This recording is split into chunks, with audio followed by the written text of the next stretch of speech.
هل هنشوف حضرتك ترجع تاني تمسك مهرجان القاهرة خصوصًا بعد الأزمة الكبيرة اللي حصلت الفترة اللي فاتت؟ تعليقها إيه على الأزمة؟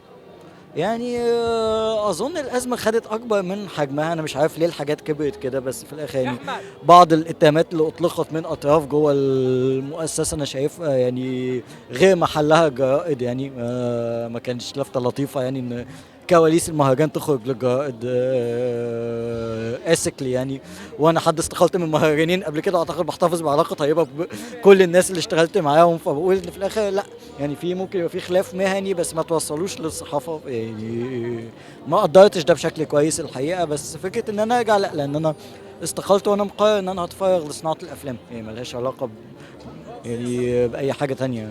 هنشوف إيه جديد؟ حضرتك متفرغ دلوقتي لصناعة الأفلام، فهل هنشوف حاجة تاني قريب؟ باكتب سيناريو فيلم حاليًا واخد شوية وقت كده قدّامي شهرين 3 على بال ما أخلّص كتابته، تجربة بتحصل في فترة زمنية سابقة في الستينات والسبعينات في عالم صناعة السينما. هنشوف في أبطال محددين معين. لسه شوية، لسه بعد كده. شكرًا نورتنا وفندق. ميرسي، شكرًا.